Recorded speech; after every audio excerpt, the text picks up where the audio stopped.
ঠিক শুনছি? গরুটিও মানুষের মতো কথা বলছে? হ্যাঁ, তোমরা ঠিকই শুনছো। আমি হলাম জাদুগরু। আজ থেকে তোমাদের আর কোনো অভাব থাকবে না। তোমাদের গ্রামের শেষ প্রান্তে যে বড় গাছটি রয়েছে তার গোড়ায় খুঁড়লে একটি মোড় ভর্তি কলসি পাবে। আর দেরি করো না, এখনই গিয়ে কলসিটি তুলে আনো।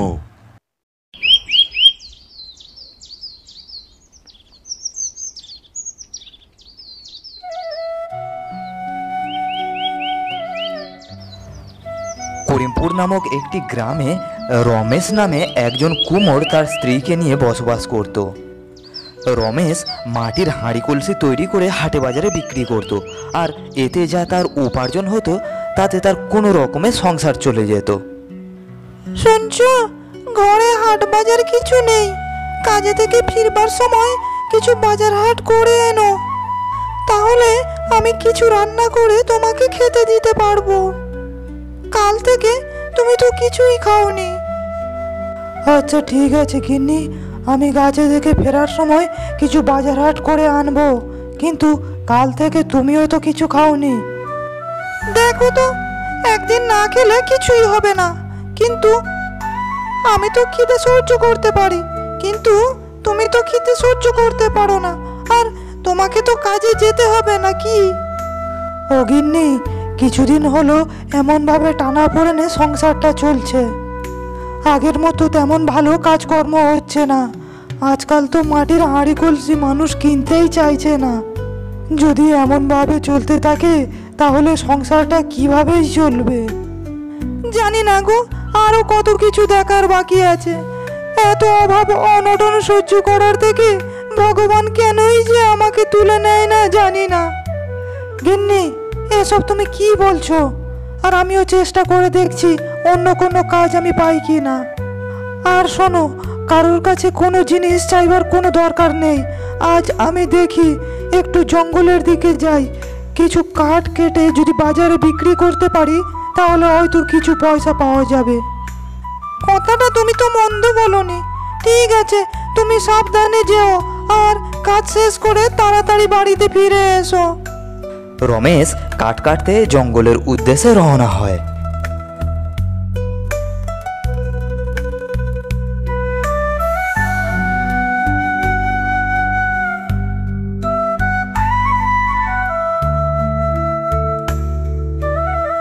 কিছুর দূর যাওয়ার পরে রমেশ দেখতে পায় একটি গরু আহত হয়ে মাটিতে পড়ে রয়েছে।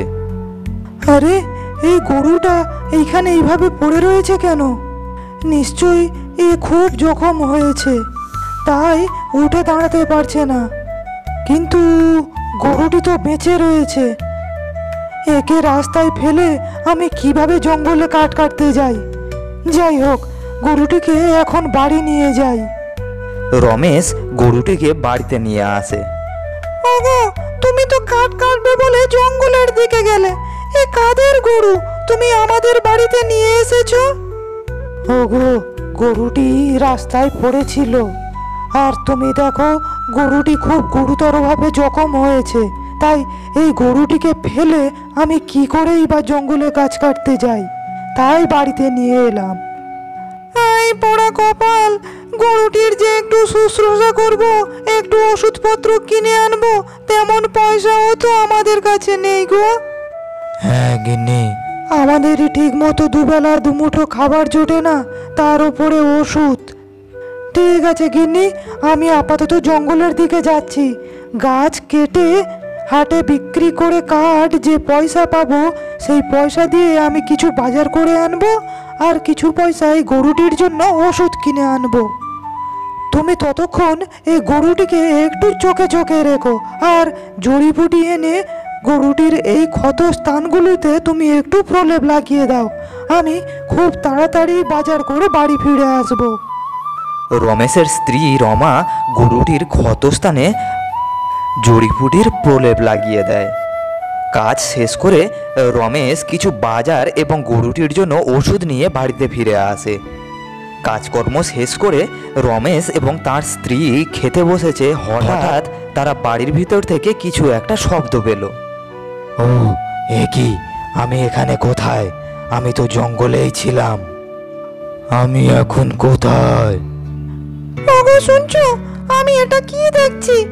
গরু আবার মানুষের মতো কথা বলছে। কেন বলতে পারি না নাকি? আমি হলাম একটু জাদুগরু। আমি মানুষের মতো কথা বলতে পারি। আর তোমরা আমার উপরে এমন ভাবে দেখছো কেন? আমার উপর নজর লাগিয়ে দেবে নাকি? আরে গরু, তোমার শরীর এখন কেমন আছে? তুমি ঠিক আছো তো? আর তোমার এমন অবস্থা কারা করলো? আমি আর কি বলবো, একটা শিকারী হঠাৎ আমাদের জঙ্গলে ঢুকে পড়ে আর আমাদের উপরে হামলা করে। আমাদের দলবলের সবাই পালিয়ে প্রাণে বেঁচে গেছে, কিন্তু আমি আর পালাতে পারিনি। তাই শিকারী আমার উপরেই আক্রমণ করে। তাই আমার এই অবস্থা হয়ে গিয়েছিল। তোমাদেরকে অনেক অনেক ধন্যবাদ আমার প্রাণ বাঁচানোর জন্য। আর তোমরা আমাকে নিজের আপনজনের মতো খেয়াল রেখেছো। এটা তো খুব ভালো কথা যে তুমি তাড়াতাড়ি সুস্থ হয়ে উঠেছো। কিন্তু আমি একটা জিনিস বুঝতে পারছি না, যখন থেকে আমি এখানে এসেছি জ্ঞান ফিরেছে, তোমাদেরকে দেখছি, কিন্তু তোমাদেরকে এত দুঃখী দুঃখী মনে হচ্ছে কেন? আমি এখানে আছি তাই তোমরা এত দুঃখ কষ্ট পাচ্ছ? না না গরু ভাই, তুমি আমাদের বাড়ি এসেছো, আমরা তাতে দুঃখী নই। এর জন্য আমরা খুবই খুশি, খুবই আনন্দিত যে তুমি আমাদের বাড়ি থেকে সুস্থ হয়ে আবার তুমি নিজের বাসায় ফিরে যাবে। কিন্তু আমরা এই কারণেই দুঃখী যে আমাদের দুবেলা দুমুঠো খাবার ঠিক মতো জোটে না। তোমরা চিন্তা করো না, তোমাদের কষ্টের দিন চলে যাবে আর সেইটা আমিই সম্ভব করব।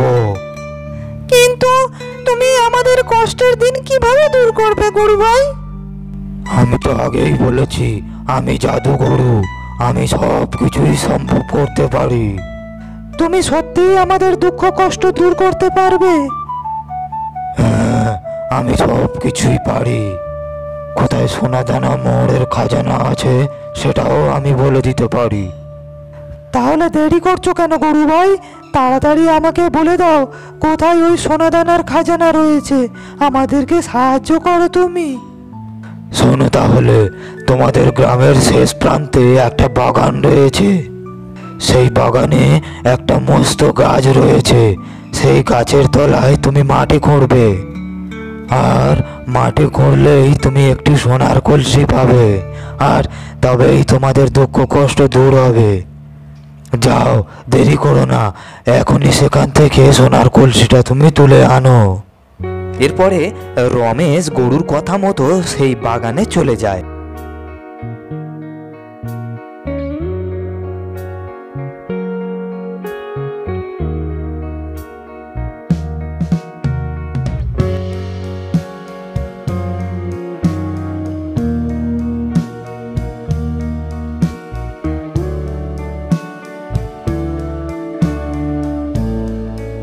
সেখানে গিয়ে রমেশ মাটি খুঁড়তে থাকে। কিছুক্ষণ মাটি খোঁড়ার পরে রমেশ দেখতে পায় একটি সোনার কলসি। কলসিটিতে সোনায় ভরা। রমেশ কলসিটি নিয়ে বাড়ি ফিরে আসে। সোনা ভর্তি কলসি দেখে মায়া খুব অবাক হয়ে যায় এবং সে খুব খুশি হয়। মায়া, এইবারে আমাদের দুঃখের দিন চলে যাবে। উপরওয়ালা আমাদের কথা শুনেছেন। আর তুমি ঠিকই বলেছিলে, সময়ের সাথে সাথে সব কিছুই হয়। দেওয়া না দেওয়া সে সব কিছুই উপরওয়ালার হাতে। হ্যাঁ গো, ওপরওয়ালা এই গরুটিকে আমাদের সাহায্যের জন্যই পাঠিয়েছেন। যতদিন না আমি পুরোপুরি সুস্থ হচ্ছি ততদিন কি আমি তোমাদের বাড়িতে থাকতে পারি? এসব তুমি কি বলছো? আজ আমরা যা কিছু পেয়েছি তা সব কিছুই তোমার কারণে পেয়েছি। আর তোমাকে আমরা ভাই বলে ডেকেছি। এটা তোমারও বাড়ি, তুমি যতদিন খুশি এইখানে থেকে যাও। আমাদের ভাইয়ের মতো হয়ে তুমি আমাদের সাথেই থেকে যাও। তোমাকে কোথাও যাওয়ার দরকার নেই, কারণ এইটা তোমার নিজের বাড়ি। এমনভাবে রমেশ ও মায়ার কষ্টের দিন শেষ হয়ে যায়। গরুটিকে নিয়ে তারা সুখে আনন্দে দিন কাটাতে থাকে। একদিন মায়া পুকুর ঘাটে জল আনতে যায়। আরে মায়া দিদি, তোমার এই সোনার দুলটা খুব সুন্দর লাগছে গো। এটা তুমি কবে বানিয়েছো?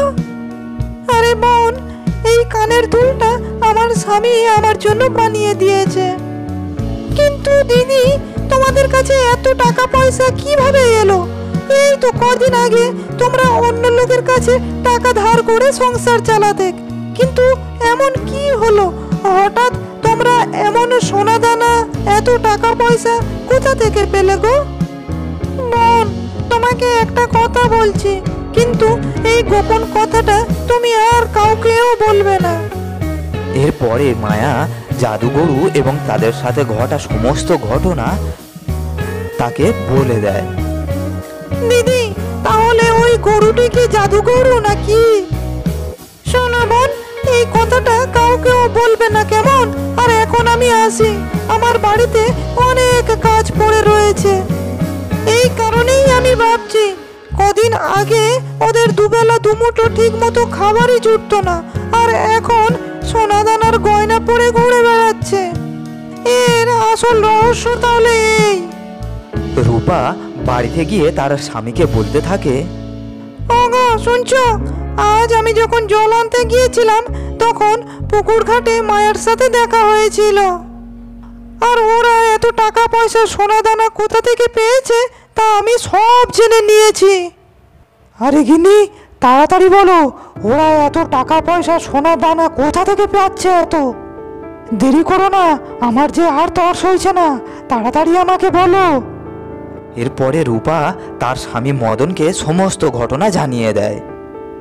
তাই বলো, তাই তো আমি ভাবছি কিছুদিন হলো ও এত বিলাসিতায় কিভাবে জীবন কাটাচ্ছে, এত টাকা পয়সা ও কোথা থেকে পাচ্ছে? তাহলে ওই গরুটি এদের এত সোনা দানা টাকা পয়সা সব কিছুই দিয়েছে। আরে তুমি এমন ভাবে ভাবতে থাকবে না কিছু একটা করবে? আমার কিন্তু ওই মায়ের মতো সোনার গয়না চাই। আমি সোনার গয়না পরে গ্রামে গ্রামে ঘুরে লোকের দেখাতে চাই। তুমি তাড়াতাড়ি যাও, একটা করো। তুমি ঠিক বলেছ গিন্নি, ওই গরুটি আমাদেরকেও যদি একটা সোনাদানার সন্ধান দেয় তাহলে আমাদের জীবনটাও পাল্টে যেতে পারে, আমরাও ধনী হয়ে যাব। কিন্তু এটা কি করে সম্ভব হবে? তুমি যাও, একটা উপায় বের করো খুব তাড়াতাড়ি। গিন্নি, আমার কাছে একটা উপায় রয়েছে। তুমি উপায় পেয়ে গেছো? বলো বলো বলো বলো, তাড়াতাড়ি আমাকে বলো। গিন্নি, আমরা এখনই রমেশের বাড়িতে যাব, আর দেখো না তারপরে কি হয়। এরপরে রূপা আর মোহন রমেশের বাড়িতে যাওয়ার জন্য রওনা দেয়। আরে মদন, হঠাৎ আমাদের বাড়িতে কি মনে করে? আরে রমেশ, আমি তোকে কি আর বলবো রে ভাই, আমি জমিদারের কাছে কিছু ঋণ নিয়েছিলাম, কিন্তু আর্থিক অনটনের কারণে আমি সেই ঋণ শোধ করতে পারিনি। সুদে আসলে সেই ঋণের বোঝা অনেক দাঁড়িয়েছে, কিন্তু ইদানিং একটা সমস্যা হয়েছে। জমিদার আমাকে ধমক দিচ্ছে, আমি তার ঋণ শোধ না করলে সে আমার ঘরবাড়ি সব কিছু নিয়ে নেবে। আমি জমিদারের ঋণ শোধ করব কি উপায়ে? এখন তো আমার দুবেলা দুমুঠো খাবারও ঠিক মতো জোটে না। তাই আমি তোর কাছে এলাম রে ভাই, যদি তুই কোনো ব্যবস্থা করতে পারিস। মদন, আমি তোদেরকে কিভাবে সাহায্য করতে পারি বল? ভাই রমেশ, তোদের বাড়িতে যে জাদু গরুটি রয়েছে না, সেই জাদু গরুটি যদি আমার কোনো সোনাদানা গহনা, সেই গরুটি আমাকে কোনো যদি গুপ্তধনের সন্ধান দেয় তাহলে আমার খুব ভালো হয়। তাহলে তোদের মতো আমাদেরও জীবনটা একটু সচ্ছল হয়, আমরাও স্ত্রী পরিবার নিয়ে সুখে স্বাচ্ছন্দ্যে থাকতে পারি। এ কি বলছিস ভাই মদন, এটা কোনো জাদুবাদর নয় রে। আরে দাদা, আমরা সব জানি, তুমি আর একদম নাটক করো না। তোমার বউ আমার কাছে সব গল্প করেছে, আমরা সব জানি। তুমি কি চাও না আমরা কষ্টের মধ্যে দিন কাটাচ্ছি, আমরাও একটু সুখের মুখ দেখি। তুমি আমাদেরকে একটু সাহায্য করলে আমরাও সুস্থ স্বাভাবিকভাবে জীবনযাপন করতে পারি। আরে হ্যাঁ হ্যাঁ, আমি জাদুগরু, আর তোমাদের মতো কষ্টে থাকা মানুষেরই সাহায্য করতে, তোমাদের মতো কষ্টে থাকা মানুষের সাহায্য করাই আমার প্রধান কর্তব্য। আমি তোমাদেরকে অবশ্যই সাহায্য করব। জাদুই গুরু, তুমি তাহলে তাড়াতাড়ি বলে ফেলো ওই গুপ্তধনের খাজানা কোথায় আছে। শোনো তাহলে, ওই গুপ্তধনের খাজানা কোথায় আছে আমি বলছি, তোমরা মন দিয়ে শোনো। তোমাদের গ্রাম পেরিয়ে একটা মস্ত ঘন জঙ্গল পড়বে। ওই জঙ্গলে একটি লাল ফুলের গাছ রয়েছে। ওই লাল ফুলের গাছের গোড়ায় মাটি খুঁড়লেই তোমরা সেই খাজানা পেয়ে যাবে। মদন আর রূপা গরুর কাছ থেকে খাজানার সন্ধান নিয়ে জঙ্গলে যাওয়ার উদ্দেশ্যে রওনা দিয়ে দেয়। আরে গিন্নি, তুমি এটা কি করেছো? তোমারও কি একটুও জ্ঞান বুদ্ধি নেই? তুমি এই গোপন কথাটা গোটা গ্রামে গ্রামে বলে বেরিয়েছো। আমাকে ক্ষমা করে দাও স্বামী, আমি ওকে বিশ্বাস করে ওর কাছে কথাটা বলেছিলাম। আমার মস্ত বড় ভুল হয়ে গেছে, আর কখনো এমন ভুল হবে না। আমাকে তুমি ক্ষমা করে দাও। ওই মদন খুবই লোভী। ও খাজানা পাওয়ার লোভে বারে বারে আমাদের এখানে আসবে আর জিজ্ঞাসা করতে থাকবে। আর এইভাবে যদি চলে তাহলে আমাদের ভাইয়ের বিপদ অনিবার্য। আমার যে ভীষণ ভয় লাগছে। এবার তাহলে কি হবে গো? আমারও যে ভীষণ ভয় লাগছে। আমাদের ভাইয়ের নিয়ে আমাদের ভীষণ চিন্তা। কেউ যেন না ওর কোনো ক্ষতি করে দেয়। দাদা দিদি, আমাকে নিয়ে তোমরা এত চিন্তা করো না তো। কেউ আমার কোনো ক্ষতি করতে পারবে না। তোমরা নিশ্চিন্তে থাকো, আমার ক্ষতি করার সাধ্য কারোর নেই। আমি হলাম জাদুগরু। এরপরে মদন আর রূপা খাজানার লোভে জঙ্গলের ভিতরে সেই লাল ফুল গাছটির তলায় মাটি খুঁড়তে থাকে। মাটি খুঁড়তে খুঁড়তে তার মধ্যে থেকে একটি কলসি তারা দেখতে পায়। কিন্তু সেই কলসি থেকে অনেক পোকামাকড় বেরিয়ে তাদেরকে কামড়াতে থাকে। এই দেখো, এই কলসি থেকে শুধু তো পোকামাকড় বেরোচ্ছে। এই পোকামাকড়গুলো আমাদেরকে তো কামড়ে মারছে। ওই গরুটি আমাদেরকে পোকা বানিয়েছে, আমাদেরকে ভুল ঠিকানা দিয়েছে। এই কলসিতে কোনো সোনা দানা নেই, পোকায় ভরা কলসি। ওই গরুর বাচ্চাটিকে আমি ছাড়বো না। চলো তো এক্ষুনি। আরে বাপ রে বাপ, এই পোকামাকড়গুলি কামড়ে সারা শরীর তো লাল করে দিল গো গিন্নি। আরে ওই গরুর বাচ্চা গরুটি আমাদের ভুল জায়গায় পাঠিয়েছে। ওই গরুটিকে ছাড়বো না।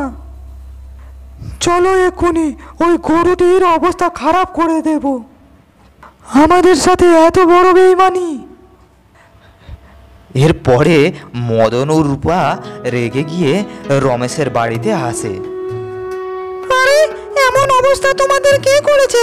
তোমাদের সারা শরীর এমন লাল লাল হয়ে গেছে কেন? আমাদের এই অবস্থা তোমাদের এই গরুটি করেছে। এই গরু, তুই আমাদের ভুল জায়গায় কেন পাঠিয়েছিস? বল আমাদের, কেন তুই আমাদের ভুল জায়গায় পাঠিয়েছিস? আর ওই কলসিতে কোনো সোনাদানা ছিল না, শুধু পোকায় ভরা। আমি তোমাদেরকে ঠিক জায়গায় বলেছিলাম। আমি হলাম জাদুগরু। যেখানে সোনাদানা খাজানা থাকে আমি সেই জায়গায় তোমাদেরকে দেখিয়েছিলাম। কিন্তু ওই কলসি যে যার কর্ম অনুযায়ী তাদেরকে ফল দেয়। এখানে তোমার কর্ম ভালো ছিল না, তাই তুমি খাজানা পেলে না। তোমার কর্ম খারাপ ছিল, তাই তোমার কলসি থেকে কোনো টাকা পয়সা না বেরিয়ে পোকামাকড়ই বেরিয়েছে। কিন্তু আমার দাদার কর্ম ভালো ছিল, তাই আমার দাদার কলসি থেকে সোনাদানা হিরে জহরাতে বেরিয়েছে।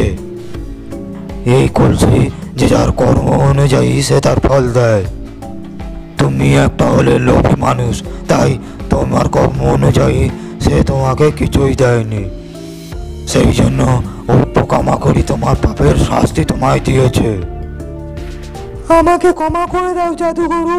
আজকের পর থেকে আমি আর কখনোই লোভ করব না, ভালো হয়ে সৎ পথেই জীবন কাটাবো।